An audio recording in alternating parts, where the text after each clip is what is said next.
I am wishing you the best 2009 that you could ever have for you and your family and friends.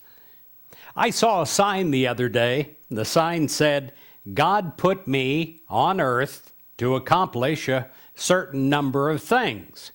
Right now, I am so far behind that I will never die. Helen Keller had every reason to be a pessimist. She was deaf and she was blind from infancy, but Helen Keller played a leading role in the most significant political and social and cultural movements of the 20th century. Throughout her lifetime, which was 1880 to 1968, she worked unceasingly to improve the lives of people that were blind and deaf. Helen's own approach to life can be summed up in her advice that she was overheard giving to a 5-year-old in 1932. The 5-year-old was a blind child. Here's what she said to that 5-year-old. She said, "Never bend your head. Always hold it up high. Look the world straight in the face." Well, that advice could be for me and you also.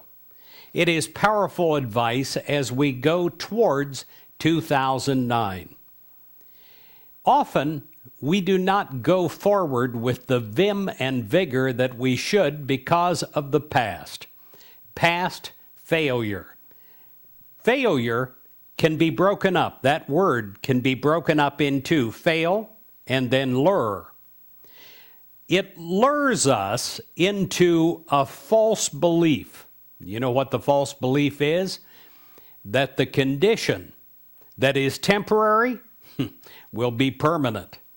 How much in human mind we often think our problems are permanent, and yet with God, they aren't. Failure is merely the cost of succeeding. I want you to really hear that. Failure is often the cost of succeeding. Sometimes we have not succeeded at a certain high point because we haven't failed enough. And that is a radical idea, but if you look back on history in a positive way, you will see that. It is the cost of seeking a new path in our lives. I'm going to give you some steps over the next few days to overcome failure that you have had in your life. And I'm talking directly to you on this, and I want you to really take hold of what is being said. You know, we have all had failures. I've had some big failures. You've had big failures too. And you know how I know that?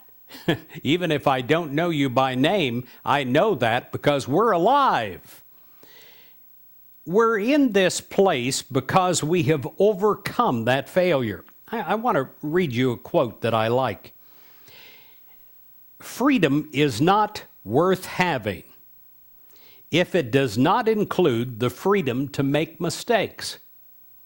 You've made mistakes. I've made mistakes. Now we have to give ourselves a break and say, okay, but today is a new day. Today is a new beginning.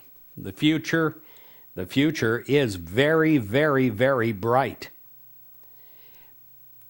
We have overcome that failure, and I have proof on that because we are breathing in and out. We're alive. And you know what? We're thinking positive again, aren't we? We're holding on to God. We're here for a reason. Because we don't want to remain the same, not even the same as yesterday. We want to become new, and that's why we read the Positive Daily Inspiration daily. We want to become new creatures in Christ. There are steps to climb over that hill of past failure. Sometimes, even though we continue to breathe, we remain in the past in consciousness, thinking about that failure from the past. Okay, the first major point. Stop using the word failure to describe your past life. In my study of people over the years, this is fascinating. Listen to this. In my study of people, I've found that successful people never talk about their failures. Instead, they say something like this. Well, I had a glitch back then, or I had a bump on the road back then. Now, these glitches, these bumps on the road, would have destroyed an ordinary man or woman. But they had something else. They had a drive, and that drive said to them, you know, I've got the power with me and within me from God, and I'm going to go on. Yes, I am, and I'm going to make something out of myself. And they do. Anyone who had that ingrained in the very fiber of their belief system can go on and become all that they want to become. I want to tell you a story. And you saw this story unfold on TV commercials for years. Do you remember the man on the Remington shaver commercial? He'd hold up the Remington shaver and he would say to the audience, I like this so much, I bought the company. Well, here is what you don't know about him.